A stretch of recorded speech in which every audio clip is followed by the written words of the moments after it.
हाँ जी बेटा, yesterday we discussed about the which topic? Leadership, qualities of a leadership. ठीक है, जो कल हमने पॉइंट्स आपको लिखाए हैं वो एक एक पॉइंट सारे आप एक्सप्लेन करेंगे। इधर से शुरू हो रहे हैं। हाँ, which point you are explaining? Helpful nature. हाँ जी, हाँ जोर से बोलो, इंग्लिश में बोलो, इंग्लिश मीडियम में आप पढ़ते हो।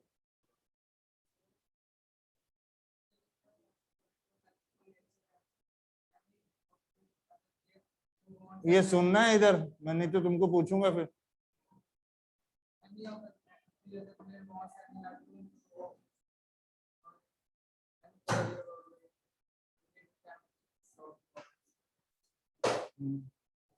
आप बोलो, नेक्स्ट पॉइंट कौन सा? Communication skills. हाँ, what is the role of communication skills? Being a good leader you need a communication skills. Explain.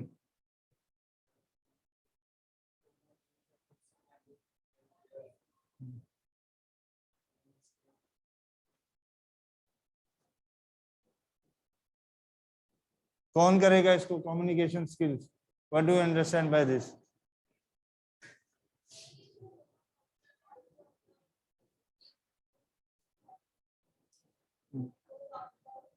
What do you mean by communication? क्या होता है? जबकि आपकी कम्युनिकेशन स्किल्स नहीं होगी आपकी अपने ग्रुप में, तो आप लीडर कैसे बनोगे? One should be communicate. आपको पता है स्पोर्ट्स में जितने भी इंडिया के मैक्सिमम कोचेज हैं, they are foreigners, and maximum जो हमारे बच्चे हैं वो जो 18, 19, 20 इयर्स के हैं, वो इंग्लिश हो ना जानते एकदम इतनी, बट कम्युनिकेट कैसे करते हैं फिर वो?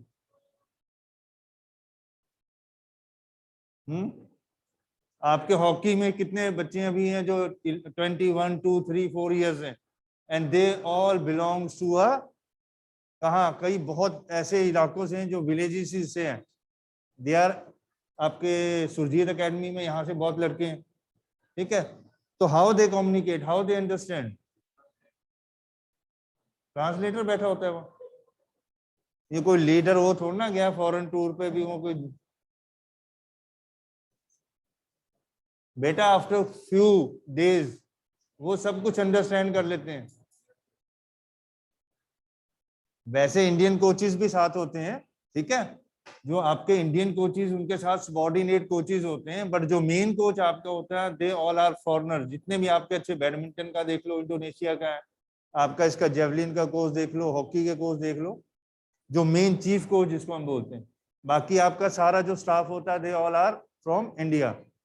वो जो अब आप मैच खेल रहे हो, suppose I have seen last to last year when there is a national tournament in Sonipat. There is one academy that is one of the best academy of Indian table tennis, AGI from Bangalore और Pune I think. तो जितने भी वहाँ coaches हैं वो सारे foreign के। यहाँ से जलंधर से भी एक लड़का गया है, and he belongs to a very very poor family. वो लड़के को मतलब हमने यहाँ पे स्पॉन्सर करते थे किड्स के लिए, शूज के लिए, उसके रैकेट बड़े कॉस्टली होते हैं, and he got that selected on that particular academy. तो जो उनके कोचेस थे वहां पे वो सारे बैठे होते हैं। अब आप यहाँ खेल रहे हैं तो वो क्या करेंगे, यहाँ बैठ जाएंगे, वो फर्स्ट गेम ओपोनेंट की देखेंगे, हाउ ही इज प्लेइंग, उसका स्ट्रॉन्ग पॉइंट क्या है, उसका वीक पॉइंट क्या है, वो वॉच करते रहेंगे। After second game they started giving the क्या, टेक्निकली जो उनको एडवाइस देना शुरू कर देंगे कि इस लड़के का ये पॉइंट वीक है, इसका ये स्ट्रांग है, इसको ये सर्विस करनी है, कट सर्विस करनी है, इसको ओपन करना है। ठीक है, उसको कोचिंग बोलते हैं। तो जो अगर आपका अपने कोच पे ध्यान है, आपने ध्यान से देख रहे हो, ठीक है, मैं आपको एक बड़ा अच्छा एग्जांपल बता रहा हूँ। 10 या 9 ऑल उसका चल रहा था मैच कोई अपना आंध्र प्रदेश के लड़के के साथ। तो लास्ट में उसके कोच ने वहां से उसको सिग्नल किया कि आपने ये सर्व करनी है, because they are playing under that coaches for 1-2 years continuously, सुबह शाम उन्हीं के साथ रहते हैं, तो उनको इतना अंडरस्टैंडिंग होती है, वो इशारा समझ जाते हैं कि आपने क्या करना है, क्या करना है। But what happened at that time, उसने एक बार उसको बोला, दूसरी बार बोला, बट उसने बैक हैंड की सर्विस कर दी। सिंपली जब वो बाहर आया खेल के, चलो वो तो छोटा बहुत बच्चा था, अपने यहाँ पढ़ता भी ऐसे स्कूल में, तो इंग्लिश वगैरह इतना अंडरस्टैंड नहीं करता था, तो उसने आके सिर्फ उसको क्या बोला, यू डोंट हैव ब्रेन। सिर्फ उसने इतना बोला उसको, और वहां से चले गए। पूरा लिख लिया उन्होंने। ये मेरे कहने पे सारा दिन मेरे साथ खेलता है, आपको ये नहीं पता लग रहा है मैंने कौन सी सर्विस बोली, आप कौन सी सर्विस कर रहे हो। That is communication skills. You have to understand, you have to interact with your coaches. ठीक है, तो वहां पे बाहर आके फिर मैंने उनको पूछा, मैं कहा आप you are from which country, या सारा कुछ उनसे बातचीत हुई। ठीक है, तो वो बोलते हैं कि मेरे साथ ही एक साल से खेल रहा है लड़का, और इसको मैं बोल रहा हूँ ये सर्विस करनी है, still he is not able to do that particular, तो ये क्या खेलेगा कहते। ठीक है ना, उन्होंने बोल दिया, कहते अगर आपको ये चीज समझ नहीं आ रही तो इट मीन्स कि आपको कुछ नहीं आएगा। They are very strict and particular about their coaching. वो एक एक स्टेप देखते हैं, फिर वीडियो अपनी बनाएंगे सारी उनकी, आपने क्या गलती की, क्या नहीं किया। अभी यहाँ पे मैचेस हो रहे थे, आप देखो कितना एडवांस काम हो गया है। वो बच्चा मैच खेल रहा है, उधर से रिकॉर्डिंग एक आदमी उसका कोच कर रहा है, उधर से उसका जो चेन्नई में कोच बैठा है वो देख रहा है उसको। आफ्टर 2-2 हो गए हैं, 2 के बाद सारी गेम ही चेंज कर दी उसने कोच ने। वहीं से उनको कोच को कहा कि इसको बोलो ये काम करना है, इसको रैली में इसको फंसाओ, इसको तेज खेलो, सारी गाइडेंस की, और वो मैच जीत गया। तो ये इम्पैक्ट होता है कोचिंग का, कम्युनिकेशन स्किल्स का। अगर आपकी लर्निंग स्किल्स अच्छी हैं, अगर आप लर्निंग स्किल्स में आपकी मास्टरी, आप एक होता है ना learning by doing, learning by exercise, learning by imitation method, ये चीजें बहुत जरूरी है। अगर आपकी लर्निंग स्किल अच्छी होगी तो आप बड़ी जल्दी एकदम चीज को ग्रास्प कर लोगे, उसको एकदम पकड़ लोगे।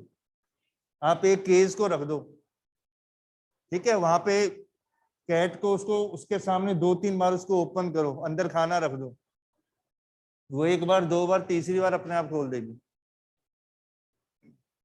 आप किसी डॉगी को घर में देखा होगा ना, कितने आप कोई चीज को करके बेड के नीचे रख दो, कहीं छुपा दो, वो एकदम निकाल के ले आएगा। मतलब this is learning skills, learning by imitation method. आपने सुना होगा वर्ल्ड में एक यूएसए में कोई, अब तो मुझको लेटेस्ट पता नहीं, वो डॉग है, उस पे पता नहीं कितने करोड़ों का इनाम रखा है, ड्रग्स माफिया। वो इवन अगर 7th फ्लोर भी नीचे सी में, अगर प्लेन में है ना, वहां से वो स्मेल उसकी ले लेता है। और उसने पता नहीं कितने कंटेनर्स उनके पकड़ाए हैं। आपने देखा हो ना बॉम्ब स्क्वाड के साथ डॉग वाले चलते हैं, वो एकदम करते हैं, देखते हैं, तो अब ये कितने ट्रेंड होते हैं वो। आप ये सोच लो कि यहाँ से उनको जब भी कोई ब्लाइंड मर्डर केस होता है या कहीं कुछ ऐसा होता है, वहां पे वो डॉग स्क्वाड वाले आ जाते हैं। उनकी स्मेलिंग पावर इतनी मतलब होती है एक्यूरेट, वो कहीं से भी उनको पता लग जाता है। तो ये कम्युनिकेशन लर्निंग स्किल्स है ये। इवन आप देख लो एनिमल्स को भी आप ट्रेन कर देते हो। जंगल का राजा, शेर, हाथी, आपने देखी है सर्कस किसी ने? सर्कस देखी? आप देख लो उनको क्या बनाया होता है। एक ऐसा जानवर है जो कहीं पे, उसको कभी वो फुटबॉल खिला रहे हैं, रिंग से क्रॉस करा रहे हैं, ऐसे घुमा रहे हैं, मतलब वो सारा उनके इशारों पे घूमते हैं। तो ये लर्निंग स्किल है, ये लीडरशिप क्वालिटीज ही हैं। आप कैसे कैसे, आप किसको कैसे सिखाते हो, आप में क्या क्वालिटीज हैं, आप उसको कैसे कम्युनिकेट करते हो, ये बहुत एग्जाम्पल है स्पोर्ट्स के। हमारे जितने भी यहाँ पे, एक बार आप देखो क्या हुआ है, इंडिया का बेस्ट गोलकीपर, गोल्फ की बॉल पता है वो छोटी होती है, उन्होंने कितनी ब्लंडर मिस्टेक की है। जो वाइजर होता है ना, वाइजर हेलमेट के आगे जो तारें सी लगी होती है उसको क्या बोलते हैं, वाइजर। तो गोलकीपर वो डालते हैं ना, उनसे गलती क्या होगी है, उनका जो शेड्यूल था ट्रेनिंग का वो शिफ्ट होके कहीं और चला गया बेंगलोर से। वो गोल्फ की बॉल से वहां पे उसको पेनल्टी कॉर्नर की प्रैक्टिस करानी शुरू कर दी, पर किसी के माइंड में ये नहीं आया कि ये बॉल छोटी बहुत है और वाइजर में, वाइजर से अंदर जा सकती है। और आपको पता है उसका गोलकीपर का क्या हो गया, सीधी आईज पे, और उसकी आई साइड खत्म। ड्यू टू दिस टेक्निकली कह लो आप मिस्टेक, ब्लंडर मिस्टेक, उसकी आईज की रोशनी चलेगी। बट फिर इंडियन गवर्नमेंट ने उसको वर्ल्ड में जो बेस्ट आई सर्जन था उनसे कांटेक्ट किया, गवर्नमेंट ने उसको वहां पे भेजा, उसके बाद थोड़ा थोड़ा कुछ वहां पे उसको इम्प्रूवमेंट शुरू हुई। तो ये टेक्निकल मिस्टेक हाई लेवल पे भी हो जाती है। ठीक है, आपकी प्लानिंग पार्ट में अगर थोड़ा सा भी रह गया, किसी ने ये नहीं सोचा कि गोल्फ बॉल है ये, तो वाइजर का ध्यान नहीं रखा, वाइजर जो होता है वो बड़ी बॉल के हिसाब से बना होता है। आपने क्रिकेट में देखा होगा समटाइम, अब तो कोई नहीं है आगे, आपके वर्ल्ड में दो ही एक ऐसे बैट्समैन हुए, एक सुनील गावस्कर और एक आपका क्लाइव लॉयड, विवियन रिचर्ड। वो आपका हेलमेट नहीं डालते थे, अगर हेलमेट डालते थे तो सिर्फ ऊपर वाला पोर्शन, उन्होंने वाइजर नहीं डालना है। उनको ये होता था कि वाइजर से हम विजिबिलिटी में प्रॉब्लम आती है। और गावस्कर ने तो पूरी लाइफ में नहीं डाला, वो ओनली बैट्समैन है, वो without helmet throughout his career खेला है लाइफ में। और जबकि इतने फास्ट बॉलर उस टाइम वेस्ट इंडीज के होते थे, जिनकी स्पीड और जिनके बाउंसर्स, मतलब लोगों की ना टांगे ऐसी कांप रही होती थी, they totally shivering some time batsman. Bat को पकड़ा है तो टांगे हिल रही हैं, पता नहीं कौन सी बॉल मुंह पे आएगी, कौन सी बॉडी पे लगेगी, कोई पता नहीं। जस्ट लाइक ए रबड़ बॉल होती है ना, जैसी रबड़ की बॉल उछलती है, वैसे उनका बॉल किक करता था। And they have A 7+ feet height, उसके ऊपर से 4-5 फीट आर्म, बॉल आ रही है 12-13 फुट से। मैं 6 फीट हूँ, आप लगा लो 7+, उसके बाद उसकी आर्म्स, उसकी जो बॉल आती थी वो साइड स्क्रीन से भी ऊपर चल जाता था हाथ। And it is quite difficult to जज कि उनका बॉल जब यॉर्कर आएगा या बाउंसर आएगा। कभी सर्च करना उसमें फास्ट बॉलर जो वेस्ट इंडीज के 80s में हुए, 80-85 में जो हुए ना, वो मतलब एक बॉलर आता था तो दूसरा उसे, और तीसरा बैट्समैन सोचता था कि कोई वीक आएगा, वीक कोई नहीं, उससे भी जब एक्स्ट्रा ऑर्डिनरी आता था, और फ्रेश होके उन्होंने बॉल करनी, 7-8-10 ओवर किए, फिर दूसरा आ गया। आधा वाला पोर्शन मैंने शायद आपको पहले भी बताया, ये सारा पोर्शन क्या होता था बैट्समैन का, पूरा नीला होता था पूरा। ऐसे बैटिंग कर रहे हैं ना, कोई बॉल यहाँ लग रही है, कोई यहाँ लग रही है, कोई चेस्ट में, कोई, अब तो आपके हेड गार्ड है, चेस्ट गार्ड है, एल्बो गार्ड है। At that time there is no chest guard. वो स्वेटर्स डाल के रखते थे अंदर से, 2-2 3-3 स्वेटर्स डाल देनी, मोटी मोटी, ठीक है, उसको बांध दिया यहाँ पे। कोई चेस्ट गार्ड नहीं होता था। जो आपके पैड होते थे वो भी इतना हाई क्वालिटी नहीं होते थे। जो ग्लव्स हैं उसमें क्या होता था, बॉल अगर फिंगर पे लग गई, थंब पे लग गई, फ्रैक्चर, अगर यहाँ पे लग गई हेयरलाइन फ्रैक्चर, क्योंकि ये चीज ही कवर होती है। ऐसे बैट पकड़ते हो तो सम टाइम यहाँ पे बॉल लग जाती है, ये चीजें सारी आपकी, मतलब ये पूरा टारगेट होता था उनका। और वो पहली बॉल उन्होंने बाउंसर मारनी है, बैट्समैन के पास से जाती थी, तो फिर वो क्या बोलते थे, you smell the ball, ball की कैसी खुशबू है, वो उनका फेवरेट होता था। पहली बॉल जो नया बैट्समैन आया उसके पूरा सिर के पास से जाएगी, फिर आगे उसको पूछेंगे हाँ जी कैसी है। और सिर पे तो आपके पता नहीं कितनी बॉलें लगती थी। और हेलमेट का पता क्या हाल होता था, हेलमेट भी उस टाइम इतनी अच्छी क्वालिटी के नहीं होते, सारे में चिप पड़े हुए। अगर किसी आदमी ने, किसी बैट्समैन ने 2-4 घंटे उनके अगेंस्ट बैटिंग कर ली ना, तो नील तो समझो that is the sure shot कि उसके कहीं ना कहीं पड़े हैं। और बाकी वो हेलमेट का तो ऐसा होता था जैसे किसी ने वो हथौड़े मार मार के चिब्बा किया होता है ना ऐसे। Garner, Andy Robert, Marshall, Gibbs, ये ऐसे बॉलर थे जिनके नाम से वो जो पुराने, कभी आप पढ़ना, सर्च करना कभी फ्री हो गए, कि बैट्समैन के क्या व्यूज होते थे उनके बारे में। आप उनको, गार्नर को देखोगे, आप देख के डर लग जाता है उनको। कर्टनी वॉल्श, उसकी वेस इतनी सी और ऊपर चेस्ट इतनी, मतलब they have a very good physique. उसको तो हमने कई बार देखा है यहाँ मैच में, चंडीगढ़ में भी, और उसको देखा है वैसे भी, मतलब they have a very good muscular body. जो वो भागते थे तो उनके टी शर्ट में बाजुओं देखो, उनकी मसल्स देखो, शोल्डर, बॉल तो नेचुरली उतनी स्पीड कितनी होती थी। और बाउंसर, वेलकम मार्शल एक ऐसा बॉलर है जो बोल के बॉल मारता था बैट्समैन को। दे have a very good bouncer, मतलब जो उसका बाउंसर आता था सीधा आपके बॉडी पे, and there is a very very less chances to avoid that particular. ठीक है, तो ये कुछ एक एग्जांपल आपको पता होने चाहिए स्पोर्ट्स से रिलेटेड, क्या क्या आप कौन सी गेम है, उसमें कौन सी चीजें इक्विपमेंट्स है। अगर आपको कोई लगता है खेल रहा है, आज से कोई काफी साल पुरानी बात है, हमारे स्कूल का एक स्टूडेंट था, उसके भी यहाँ पे बॉल लग गई थी and third day he died. Cricket तो एक ऐसी गेम है, ऑस्ट्रेलिया का बैट्समैन का पता है ना, हेलमेट डाला है, बॉल कहाँ लगी, यहाँ पे, हेलमेट यहाँ से कवर नहीं होता था। ये तो आपको लेटेस्ट एग्जांपल है, 4-5 इयर्स की बात है, and he is a very very good batsman of Australian team. अब उन्होंने देखा ना यहाँ से कवर होते हैं, देखना ध्यान से, इसको हम बोलते हैं ना, ये एरिया बड़ा डेलिकेट होता है। अब उन्होंने पूरा ऐसे कवर किया है उसको, और अब तो जो फाइबर है they are very very high class. जो आपके पैड होते हैं उसके अंदर भी फाइबर लगी होती है, जो ग्लव्स हैं उसके अंदर भी सारा उन्होंने कवर किया होता है। आप जितना मर्जी मार लो कुछ नहीं होगा, जितनी मर्जी तेज बॉल आ जाए। एल्बो का आपका इतना अच्छा होता है, सारा आपका बॉडी चेस्ट गार्ड से कवर होती है, ठीक है। तो ये इक्विपमेंट डिपेंड करता है। आप हॉकी में देख लो, जिससे वो स्पीड से पेनल्टी कॉर्नर मारते हैं, हिट करते हैं, वो गोलकीपर, नहीं तो वो तो, और उसको तब भी चोट लगती है।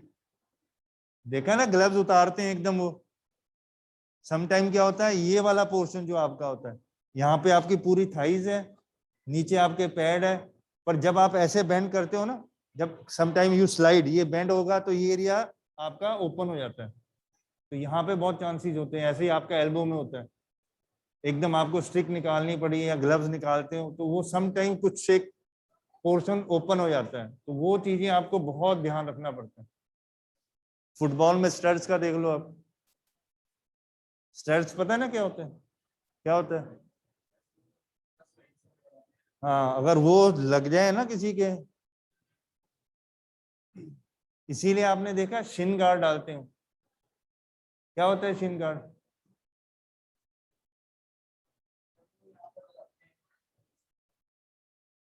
ये जर्नल चीजें नोट कर लिया करो अपनी कॉपीज में, जो मैं बोलता हूँ ये बुक में नहीं होगी, फिर आप बोलोगे आपने ये क्वेश्चन वाइवा में कैसे पूछ लिया। अभी तो आपको वाइवा में कुछ भी नहीं पूछा है मैंने। शिन गार्ड होता है टू कवर योर शिन, ये जो शिन आपकी आगे ये बोन है, अगर यहाँ पे हल्का सा भी किक लग जाए तो खत्म है आपका मैच खेलना। इसीलिए इसको कवर करने के लिए हॉकी वाले, फुटबॉल वाले वो शिन गार्ड डालते हैं, क्योंकि मोस्टली क्या होता है, ऐसे किक मारोगे तो वो यहीं सीधी लगती है आगे आके। वैसी हॉकी में अगर थोड़ी सी बॉल एयर में आ गई है, वो सीधी यहीं पे लगेगी।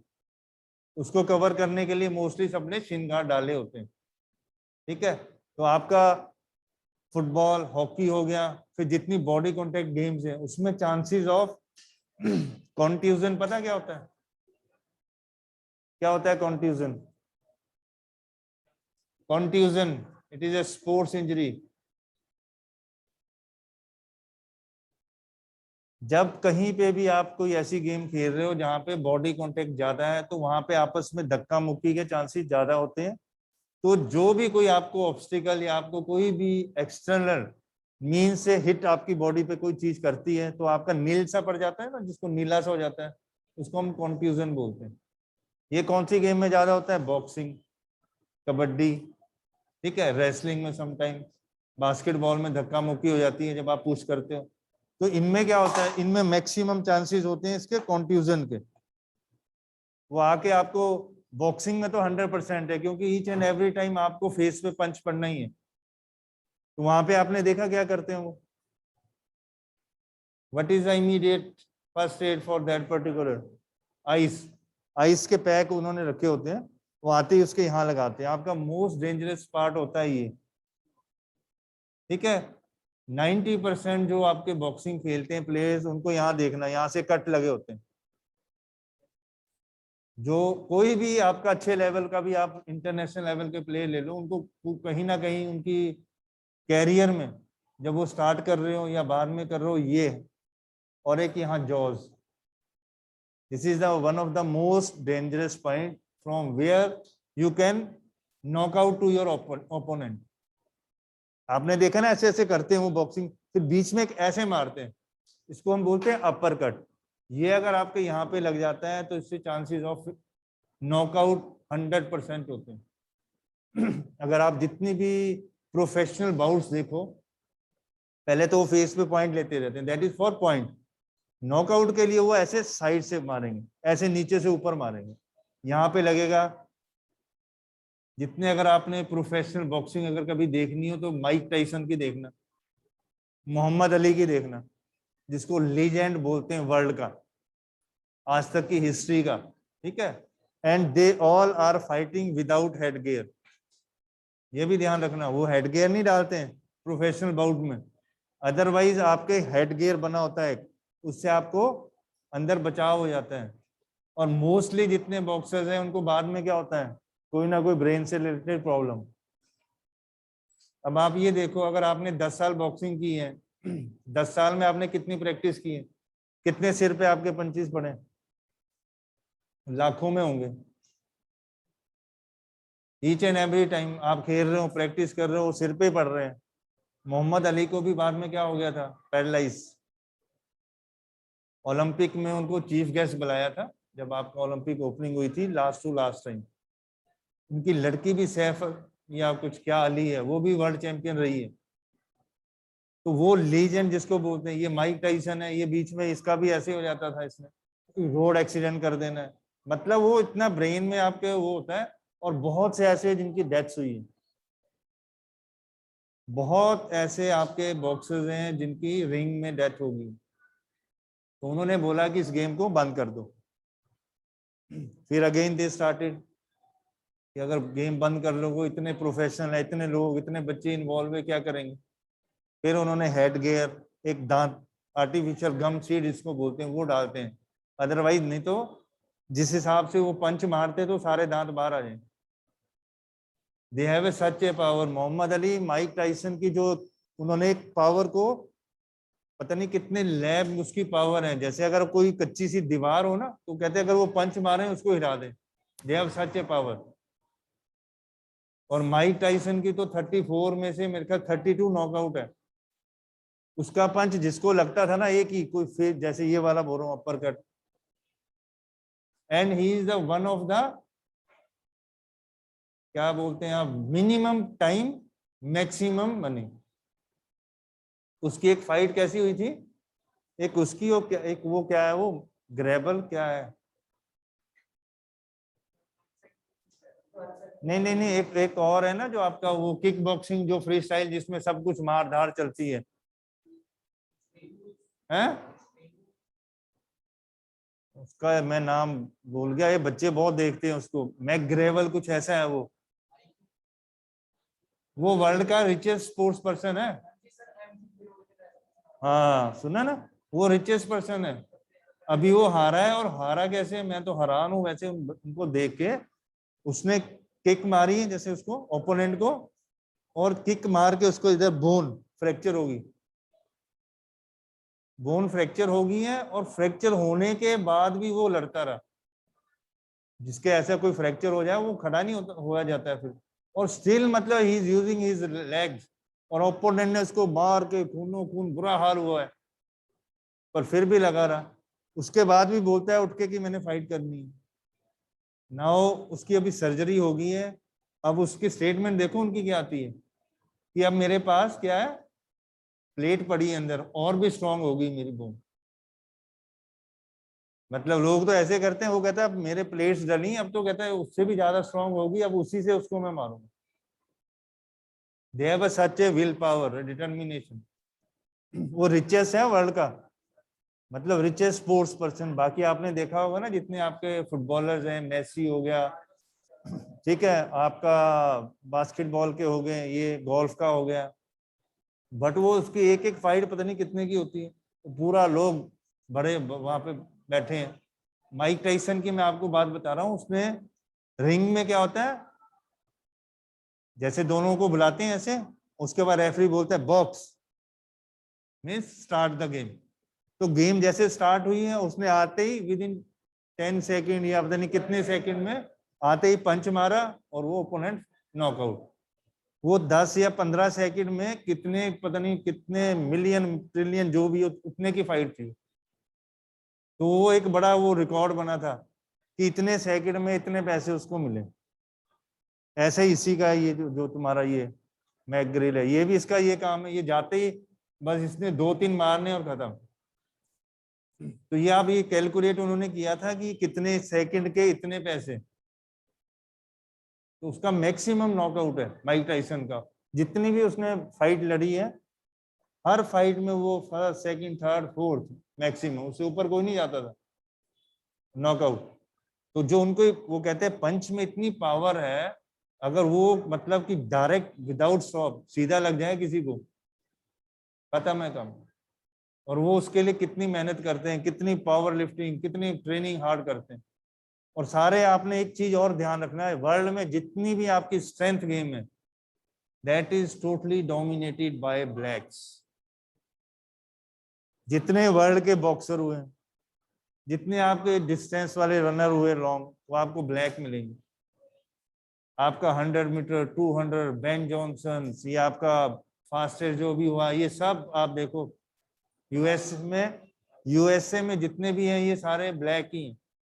अब तो चलो वहां पे वो चेंज हो गया उनका सारा, otherwise strength game is totally dominated by black. उनके जीन में स्ट्रेंथ बहुत है। जब आपने यहाँ देखा होगा, यहाँ पे इंडिया में बहुत आते हैं पढ़ने, स्टडी करने के लिए बाहर से, तो जो इनका जो स्किन है वो भी बहुत हार्ड और मोटी होती है।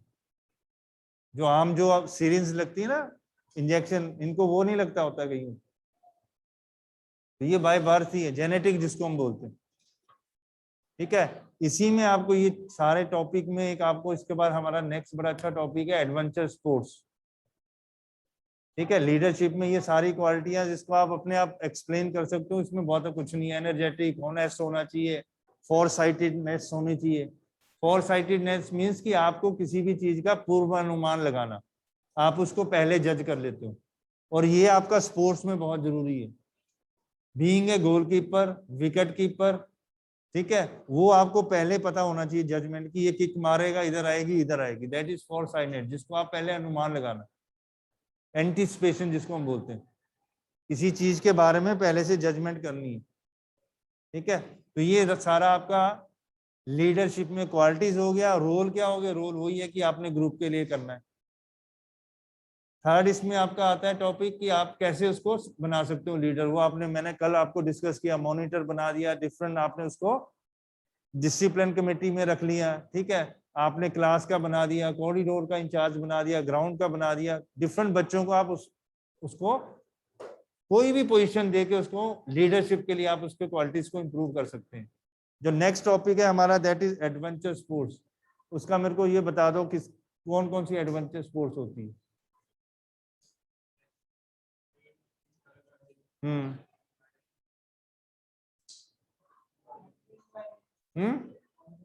किसी ने की है एडवेंचर स्पोर्ट्स? कौन सी? कहाँ है? अंडमान निकोबार गया था।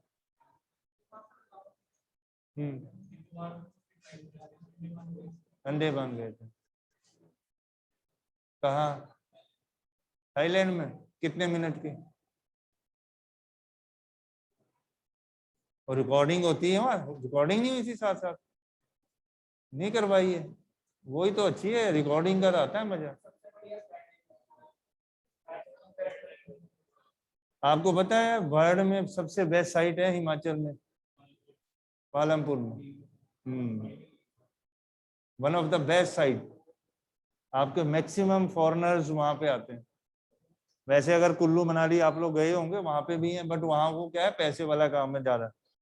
वो क्या करेंगे, आ जाओ जी आपको पैराग्लाइडिंग के लिए लेके जा रहे हैं, हार्डली 5-7 मिनट के वो 3200 उनका रेट है। पर अगर आप मनाली